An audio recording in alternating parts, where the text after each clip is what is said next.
Pradeep Joshi channel को subscribe करना बिल्कुल फ्री है। सब्सक्राइब करें और इस बेल आइकन को दबाएं हमारे नए वीडियोस सबसे पहले देखने के लिए।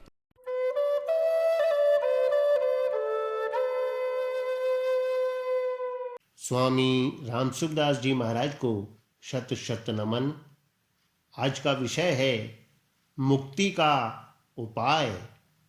महाराज जी के शब्दों में, पुराण भारतीय संस्कृति की अमूल्य निधि हैं। पुराणों में मानव जीवन को ऊंचा उठाने वाली अनेक सरल, सरस, सुंदर और विचित्र विचित्र कथाएं भरी पड़ी हैं। उन कथाओं का तात्पर्य राग द्वेष रहित होकर अपने कर्तव्य का पालन करने और भगवान को प्राप्त करने में ही है। पद्म पुराण के भूमि खंड में ऐसी ही एक कथा आती है। अमरकंटक तीर्थ में सोम शर्मा नाम के एक ब्राह्मण रहते थे। उनकी पत्नी का नाम था सुमना। वह बड़ी साध्वी और पतिव्रता थी। उनके कोई पुत्र नहीं था और धन का भी उनके पास अभाव था। पुत्र और धन का अभाव होने के कारण सोम शर्मा बहुत दुखी रहने लगे। एक दिन अपने पति को अत्यंत चिंतित देखकर सुमना ने कहा कि प्राणनाथ, आप चिंता को छोड़ दीजिए, क्योंकि चिंता के समान दूसरा कोई दुख नहीं है। स्त्री, पुत्र और धन की चिंता तो कभी करनी ही नहीं चाहिए। इस संसार में ऋण अनुबंध से, अर्थात किसी का ऋण चुकाने के लिए और किसी से ऋण वसूल करने के लिए ही जीव का जन्म होता है। माता पिता, स्त्री पुत्र, भाई मित्र, सेवक आदि सब अपने अपने ऋण अनुबंध से ही इस पृथ्वी पर जन्म लेकर हमें प्राप्त होते हैं। केवल मनुष्य ही नहीं, पशु पक्षी भी ऋण अनुबंध से ही प्राप्त होते हैं। संसार में शत्रु, मित्र और उदासीन ऐसे 3 प्रकार के पुत्र होते हैं। शत्रु स्वभाव वाले पुत्र के 2 भेद हैं। पहला, किसी ने पूर्व जन्म में दूसरे से ऋण लिया पर उसको चुकाया नहीं, तो दूसरे जन्म में ऋण देने वाला उस ऋणी का पुत्र बनता है। दूसरा, किसी ने पूर्व जन्म में दूसरे के पास अपनी धरोहर रखी, पर जब धरोहर देने का समय आया तब उसने धरोहर लौटाई नहीं, हड़प ली, तो दूसरे जन्म में धरोहर का स्वामी उस धरोहर हड़पने वाले का पुत्र बनता है। ये दोनों ही प्रकार के पुत्र बचपन से माता पिता के साथ वैर रखते हैं और उसके साथ शत्रु की तरह बर्ताव करते हैं। बड़े होने पर वे माता पिता की संपत्ति को व्यर्थ ही नष्ट कर देते हैं। जब उनका विवाह हो जाता है तब वे माता पिता से कहते हैं कि यह घर, खेत आदि सब मेरा है, तुम लोग मुझे मना करने वाले कौन हो। इस तरह वे कई प्रकार से माता पिता को कष्ट देते हैं। माता पिता की मृत्यु के बाद वे उनके लिए श्राद्ध तर्पण आदि भी नहीं करते। मित्र स्वभाव वाला पुत्र बचपन से ही माता पिता का हितैषी होता है। वह माता पिता को सदा संतुष्ट रखता है और स्नेह से, मीठी वाणी से उनको सदा प्रसन्न रखने की चेष्टा करता है। माता पिता की मृत्यु के बाद वह उनके लिए श्राद्ध तर्पण, तीर्थ यात्रा, दान आदि भी करता है। उदासीन स्वभाव वाला पुत्र सदा उदासीन भाव से रहता है। वह न कुछ देता है और न कुछ लेता है। वह न रुष्ट होता है, न संतुष्ट, न सुख देता है, न दुख। इस प्रकार जैसे पुत्र 3 प्रकार के होते हैं, ऐसे ही माता पिता, पत्नी, पुत्र, भाई आदि और नौकर, पड़ोसी, मित्र तथा गाय, भैंस, घोड़े आदि भी 3 प्रकार के शत्रु, मित्र और उदासीन होते हैं। इन सब के साथ हमारा संबंध ऋण अनुबंध से ही होता है। प्रियतम, जिस मनुष्य को जितना धन मिलना है उसको बिना परिश्रम किए ही उतना धन मिल जाता है, और जब धन जाने का समय आता है तब कितनी ही रक्षा करने पर भी वह चला जाता है। ऐसा समझकर आपको धन की चिंता नहीं करनी चाहिए। वास्तव में धर्म के पालन से ही पुत्र और धन की प्राप्ति होती है। धर्म का आचरण करने वाले मनुष्य ही संसार में सुख पाते हैं। इसलिए आप धर्म का अनुष्ठान करें।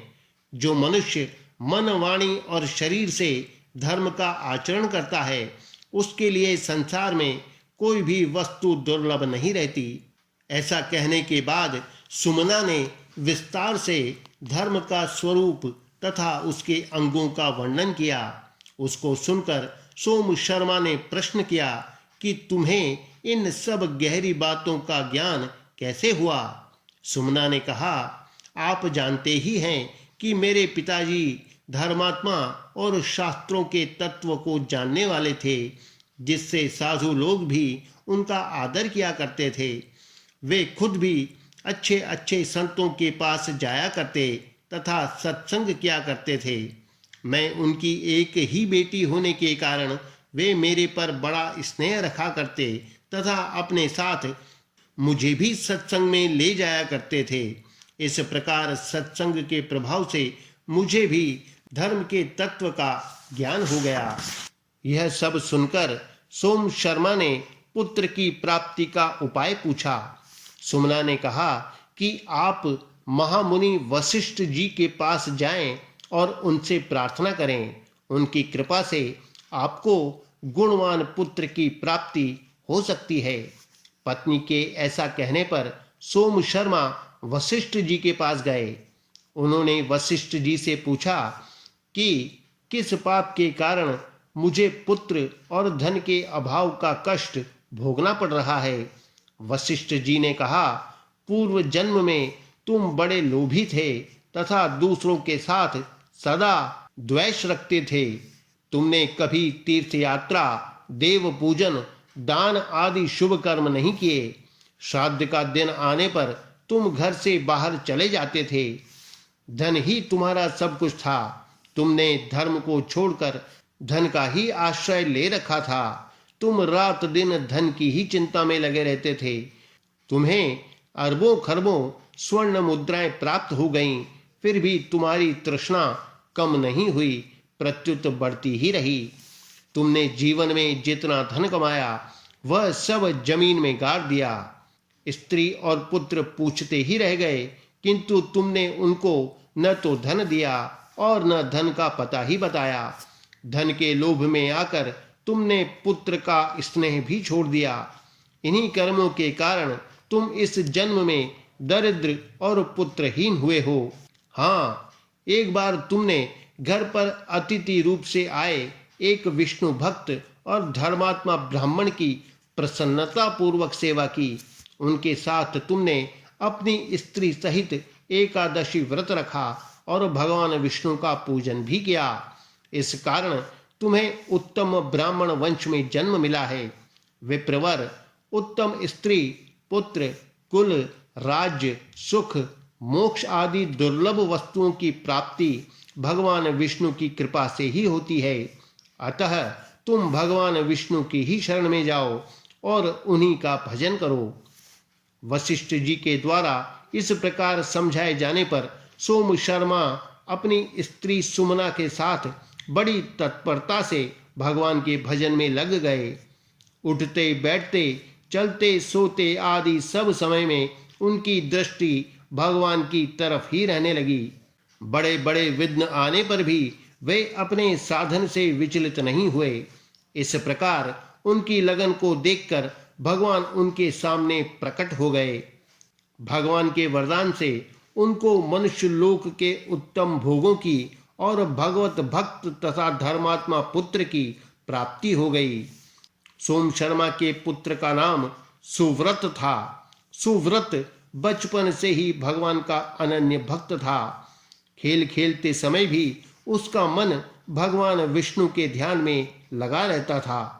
जब माता सुमना उससे कहती कि बेटा तुझे भूख लगी होगी, कुछ खा ले, तब वह कहता कि माँ, भगवान का ध्यान महान अमृत के समान है, मैं तो उसी से तृप्त रहता हूँ।